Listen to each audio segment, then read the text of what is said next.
Well, hello, folks out there in YouTube land. Got my bro Chilmont here. We're going to talk about all things Tennessee. We'll talk a little bit about South Carolina, of course. We're going to talk about D. Williams as a possible. Oh, but look here, Bambi's in the house. I forgot to put Bambi in. But anyway, we're going to talk about Texas A&M coming up. We're going to talk about D. Williams as a possible offensive player for us, which might be very interesting. He is so electric, and we'll go over a story about that. And Chilmont actually did a really cool video, a cowboy ribeye, which was reverse seared. And I'm going to show you a little tiny clip of that, and we'll put that at the end of the video. We'll talk about all that good stuff. So it's going to be fun. Got Chilmont in the house, so let's get into this thing.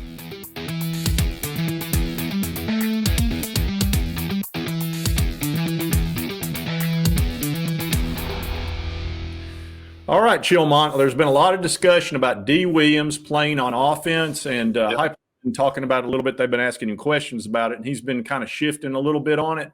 It's not – I don't think it's out of the question at all. What do you think about that? I love the idea. I mean, we are now slightly shorthanded at receiver, losing our best receiver in Brew McCoy. And there's talk about Nimrod stepping, who I think – is he a true freshman, John? No, he's a sophomore.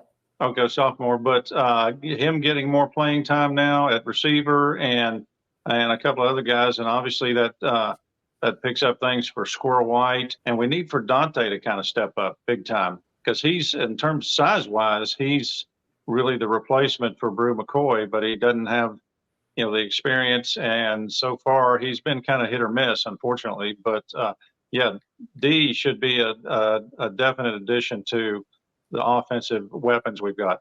Yeah. One other guy is Caleb Webb. I think he's a definite possibility to be getting some playing time. But there is a lot of talk about D. Williams. Now, he's been playing or working towards playing at cornerback.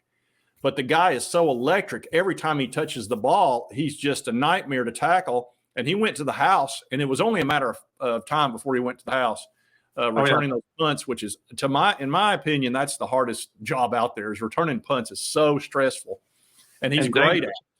Yeah, and dangerous because usually the guys are right on you on like kickoff. When he can be that electric and that much of a game changer, I mean, get the ball in his hands on offense some and see what happens. If it doesn't work out, you can put him back there, or you can continue to have him field punts because that's only so often.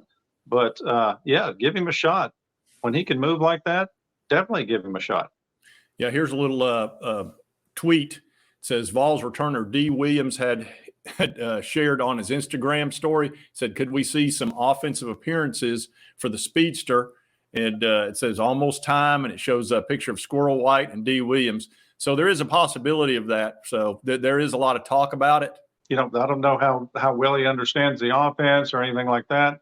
And I defer to Heupel in all things, offensive especially. Yeah, when he's got that kind of speed and those kind of moves, put him in there, see what he can do. Put him in the slot. Well, Heupel was asked about it, and he wanted to know. Folks were asking about him playing on offense, and he said, D is special, man. He said there's a lot of pieces that go into being able to play within our offense and the structure and the tempo of it. He's a special playmaker. We've got to continue to find ways to get him the ball to make a difference in the football game. And the reporter says that's a bit of a different answer than Heupel offered just 1 month ago following the win over Virginia. He said D is special with the ball in his hands, Heupel said last month, but he's going to continue to work at the corner spot and obviously be heavily active in our return game. So he didn't shoot the idea down. And let me show you, this is on Rocky Top Talk by Terry Lampert. I mean, we've had a huge need coming into this season at cornerback. With his speed, I understand why they played him at cornerback. But again, losing Brew has changed that dynamic on offense, and we need all the weapons on offense we can get because we have to score. That's the key to that offense. The speed, yes. Demon speed. Speed's what we need. We need greasy, fast speed. And spreading out the field, yes, but it's getting the ball in the end zone. And really, up until this past Saturday, we didn't do that as well as we should have this year against better competition. Yeah. Losing Brew's tough because Brew was such a dog out there on the field. I mean, great. And he was a great blocker downfield, which is really helpful to your running backs and also your wide receivers. But when you needed a third down, I don't care how hard Joe Milton throws it. He has asbestos hands. He could catch it. He's an NFL player, and hopefully, we'll either see him again in the NFL or maybe in an orange and white uniform next year. He does have 1 year of eligibility remaining that he could use. Now, they're not going to know a lot about this until we start seeing how he recovers.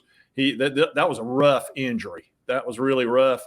That thing could be months or it could be up to a year to recover from. It depends on the severity of it. Hold on. Let me think of the name of it. It was a fractured dislocated ankle. That's a tough injury. When your foot's going 90 degrees the wrong way, laying 90 degrees the wrong way, it's just yeah, it was tough to look at, but it depends on how much damage is in there, ligaments, et cetera. So we'll see how that all plays out. But D. Williams is a possibility. Now let's move on and talk a little bit about Texas A&M. Now Texas is coming in as a 7-point underdog. Originally, they were a 9.5-point underdog. That line has moved a little bit. Now Texas A&M is 4-1. They do have the one loss against Miami, which was 48-33. Now they've won 4 straight games, 2 of which were little easy games. The other 2 were SEC games, which was Auburn and Arkansas. They won those 2 games. Now they have an issue. Their 5-star quarterback, Connor Wegman, broke a bone in his foot, and he's out for the season. What they've done, they've gone with a fella by the name of Max Johnson. Now, Max Johnson is Brad Johnson's son, who was in the NFL, a quarterback. Yeah. He originally was a 3-star quarterback, number 15 pro-style quarterback, and committed to LSU. He recently transferred. He had been boosted up to a 4-star, and now he's at Texas A&M, and he's taken over after Wegman got hurt. Now, he's not as talented as the 5-star, but he's a quality quarterback. Yeah. And he went 17 for 28 against Arkansas, 210 yards, 2 touchdowns, 1 interception. So he had a solid outing. I mean, it wasn't anything outstanding. And they've had to change the offense a little bit. Losing that 5-star was tough on them. Yeah. But Bobby Patrino, it appears to be calling the shots on offense because they are 4-1 and they're scoring. They're scoring much better than last year.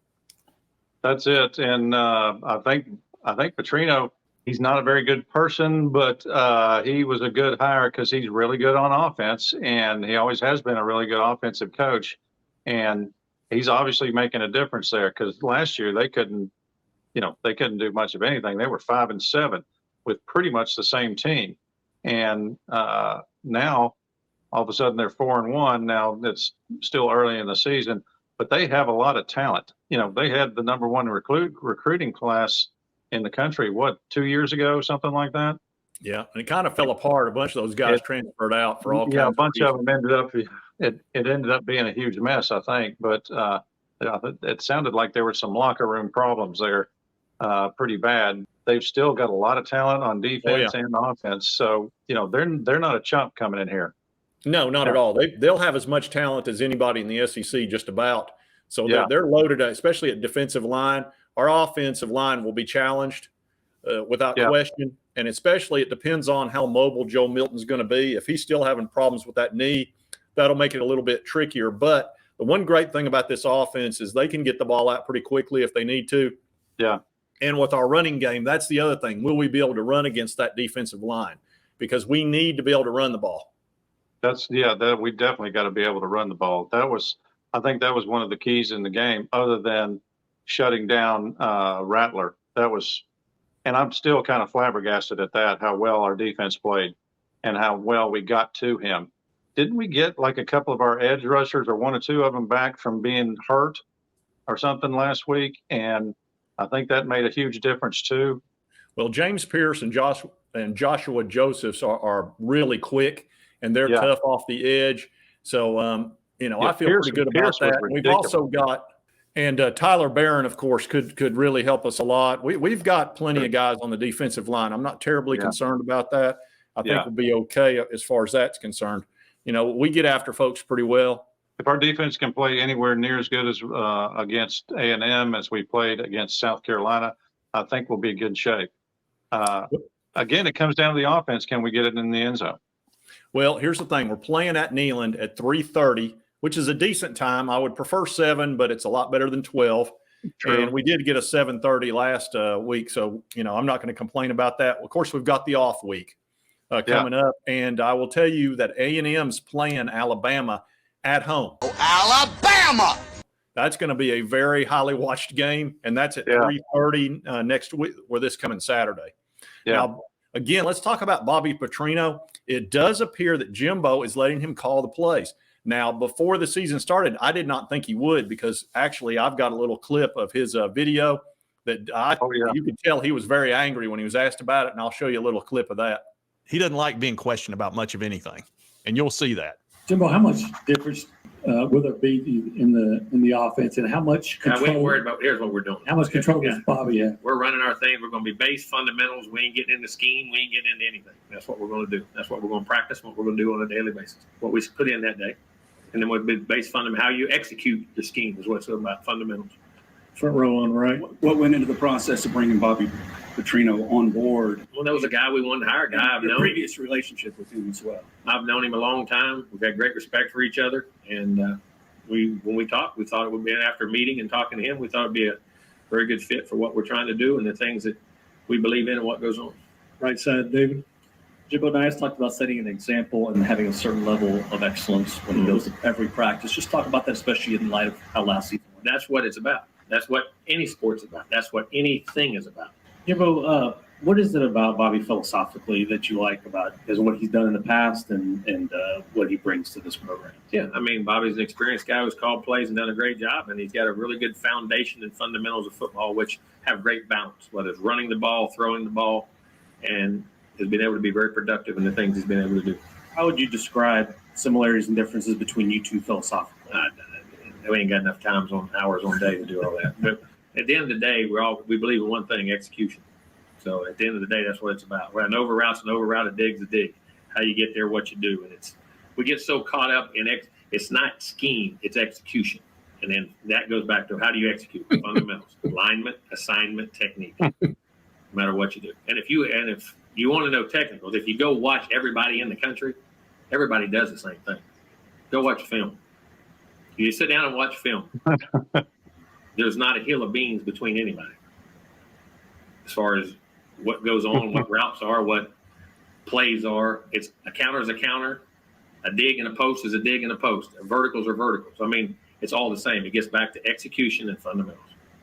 Front row right, Travis. There were reports initially you were interested in Bobby, and then he took the job at UNLV. What made you go back to pursuing him and wanting him for that position? I didn't go back. I never left. What was it about him that made you want him to pull him from UNLV from already having Same thing I did when I was talking to him in Missouri. I just never made a decision to that. Yeah. So after watching that, you could tell he was very defensive about it. Now, understand Bobby Patrino has been calling the shots, offensive plays, his entire career, basically, especially down at FSU and so on. So, that was very touchy for him. And they're dealing with the exact same thing down there in Florida. Billy Napier is the offensive coordinator as well as the head coach. And Florida is not happy about that at all. And they're starting to directly ask him, are you going to stop being offensive coordinator and bring somebody in and share the duties? Because the offense is not exactly clicking, and he's having a lot of trouble down there. I know that's hard for him to do. He seems like a very I want control guy. He knew he needed to do something. And, as much as worried about getting fired and all that, these guys are worried about their legacy, and he doesn't want to have 2 losing seasons or 3 losing seasons, and he'll do what he has to do. Not liking it, but he'll do it. Yeah, well, he's still owed $80 million.